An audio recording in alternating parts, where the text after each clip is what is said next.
There's so many things that trauma does, and you probably watched like dozens of videos of trauma. You've read all the books by Bessel van Kolk and Gabor Mate and Peter Levine, and you've done breathwork and you meditated and all of these things. But I want to talk about one thing that trauma does that is not mentioned so often.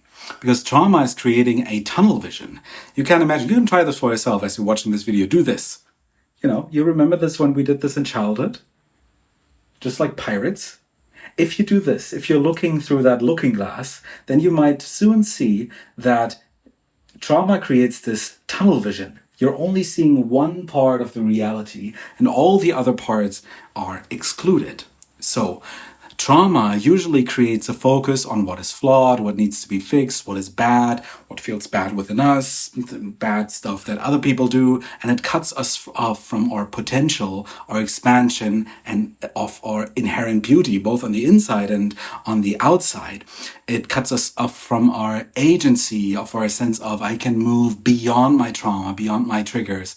And today I want to give you a 3-question formula that you can use for yourself while you do this video, and also you can write the questions down or whatnot, because they're really, really useful. Like, I've been doing this work for multiple years now, almost a decade to be honest, and these 3 questions are like the real deal. And I don't see them talked about a lot, and I want to give them to you in order for you to overcome the trauma and not get like stuck in the shadow work and stuck in the nervous system regulation. Like, come on, you've built the foundation and now it's time to move beyond.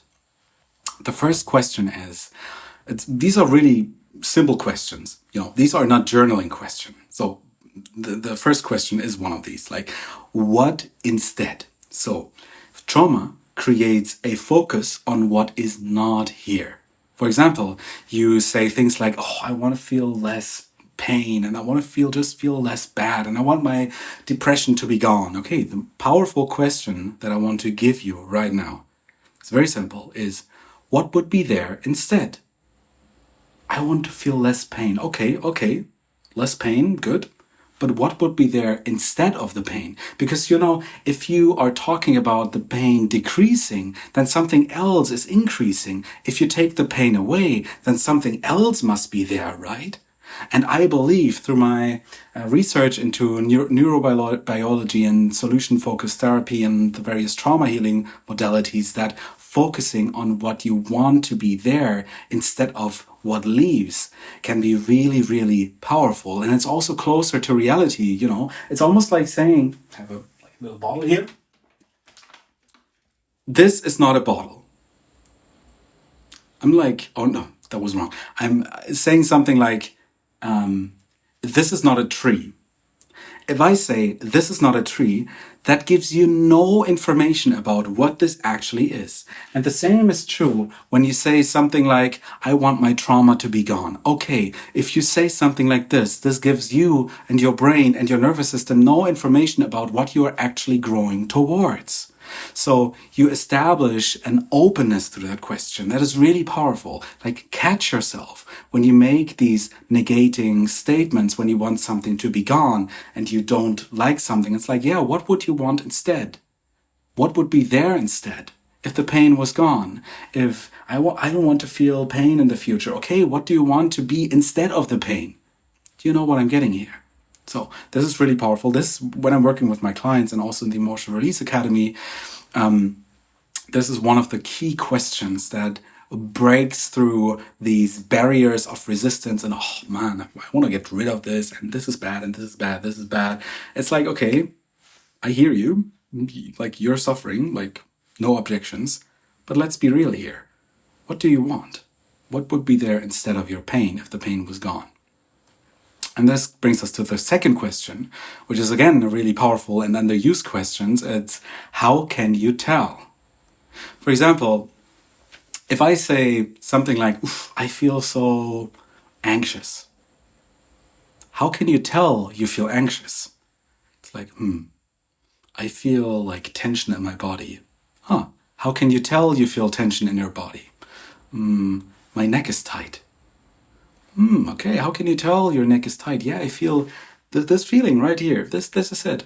Okay, what else can you feel? Like how else can you tell that you feel anxious? I have this tightness in my chest. How can you tell you have the tightness in your chest? It's like feeling of contraction in here. Okay, how does that feel like? How can you tell you're contracted? What I'm doing with this question is I'm increasing the resolution. You can imagine a YouTube video that is very low in resolution and you cannot see like all the little details. Instead, you see like a generalized image of there's maybe a person there, but I don't really see eyes and I don't see a face. I just see like a silhouette moving. And the same is true often when we talk about our experience. It's like, I feel dysregulated.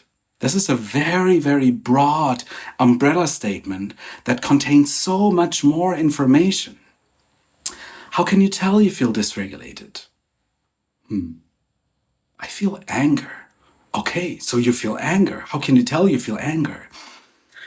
I notice like there's this fire in my stomach. Can you tell like how direct this establishes a connection with what is actually here?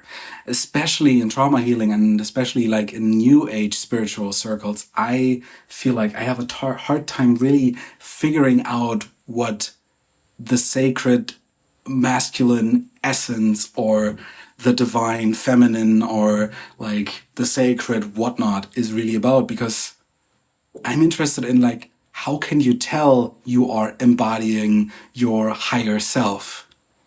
And then when I ask these questions in coaching sessions, for example, it's like, I can feel this feeling of strength within me. Ah, okay, so you feel strong. Yeah, and how can you tell you feel strong? It's like, my posture is changing. Okay, and what else? How can you tell? I feel like more empowering thoughts. I feel like I'm okay the way I am, and like the room is expanding. So you're basically increasing the different pointers of your experiencing. You're uncovering more of your internal map. You're increasing the resolution, and what that does is it gives your nervous system safety, essentially, and it establishes a connection between your brain and your body. And it makes your trauma healing journey easier, because it's like, instead of stepping through a dark forest where you just feel like, oh, I'm dysregulated, you have a lamp and you can see all the different trees and maybe all the different animals that are walking through that forest. And it's like walking through a city that has no lights, and all of a sudden the lights are switched on. You're exactly where you need to go, or at least you know this is a house, this is not a monster, and this is a tree, this is not like a dangerous animal. Do you know what I'm getting at here? It's all about expanding our awareness and our consciousness. So, the next question is controversial, but I want to get into it. I think it's controversial in the best sense, let's be honest. So, let's get into the question. It's, if you had what you wanted, what would be different? Because again, remember this looking glass that we established in the beginning. We know what we don't want. We know what's wrong with us, but that doesn't give us the information. What do we actually want? What do we actually need? And how would it feel like for that something to be actually here? So if you're saying, oh fuck, I don't want to feel this pain anymore.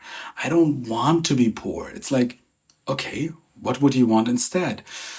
I want to feel like kingly and wealthy and like, okay. And you can, at this point, you can mix up the questions. How could you tell you were in this kingly or queenly energy? Oh, my posture would be upright and I would feel less sad. Okay, what would be there? What would be there instead of the sadness? That would be like this upright, like this joyous, graceful feeling within me, and I would look more straight into the world. Okay. And what else would be different if you weren't so anxious? It would be like, oh, I would perceive the room more clearly. Can you tell what that does? Really, try that out for a second. Find a pattern in your life, find an emotion, find something that sort of grinds your gear as I'm speaking to you, and ask yourself, what would be there instead? If you don't want to feel anxious, if you don't want to feel angry, dysregulated, what would be there instead? And how can you tell you feel dysregulated? How does that feel like? How can you tell you feel anxious or frustrated or confused? Confusion is also a really good one, because confusion is like walking through the mist. How can you tell you're confused? I feel like tension here, and I feel like I don't really know. How can you tell you don't really know? It's like, I feel dissociated and sad and afraid. Okay, how can you tell you're afraid? Where in your body do you feel that? So ask yourself, how can you tell you're feeling the way you do? And then, if this feeling was gone, what would be different? What would be there instead of that feeling?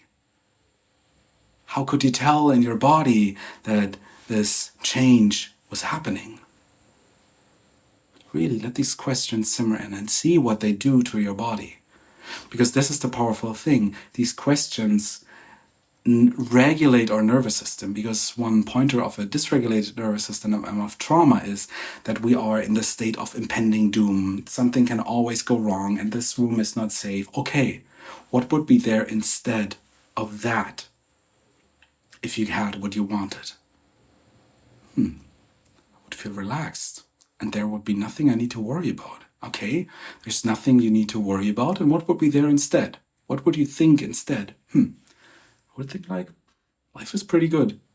I could relax. I could be in the moment. Okay, how can you tell you relax and you're being in the moment? Can you see how these questions, they create a web of associations that are creating new neural pathways in your brain and signal to your nervous system that you are capable and that this room here is safe. And again, how can you tell the room is safe? How can you tell you feel joyous? Where in your body do you feel that? My face is relaxing, my shoulders are lowering, I feel this joy within here. Oh, okay. Can you allow more of that in? Can you allow the joy to expand? What are you thinking? How can you tell you feel that joy? Like on the other areas of your experience, in your thoughts. What do you think? How can you tell in your thoughts that this joy is experiencing? I think thoughts like, wow, the future is good, life is good, and I'm good the way I am. Interesting. How can you tell you're good the way you are? These are like all pointing towards each other, and you can go deeper and deeper and deeper towards that growth, towards what you want, into that agency that you deserve. Because again, going back to the beginning of this video, trauma healing is largely about feeling safe. And the feeling of unsafety, it's like a software that has been installed in your body that needs like a software update. It's outdated. The unsafety that you experience most likely was from childhood or a traumatic event that either repeated many times or was one like car crash, for example. And your body needs to learn that this moment, right here, right now, as you're listening to me, is safe. And this is what it means to regulate your nervous system and essentially to heal your trauma. The bad days are over. And how can you tell the bad days are over? What days are there instead? You know where I'm getting at. What this does, it's really juicy and really nice because it fills your body with positive sensations, with good sensations, because if there's like tension in your body, you can always ask yourself like, okay, do I want this tension to be gone? Yes. Okay, what would be there instead of the tension? Or instead of my inacceptance, instead of my resistance to the tension, whatever the problem is in that moment. So these three questions help you move towards a bigger life. They are like the sun that is like, and the rain and the soil that makes the flower of your soul grow towards heaven, grow into the life, expand through the roots, through the soil into life. This is what these questions do. And really, write these questions down, or maybe at this point you memorize them. Make it a practice. Really, you can either do that like as a morning routine, but it doesn't have to be. Make it a practice for you to catch yourself in moments when you're like in this deficiency, where you're like, I want this to be gone, and ask yourself, okay, what would be there instead? So do that.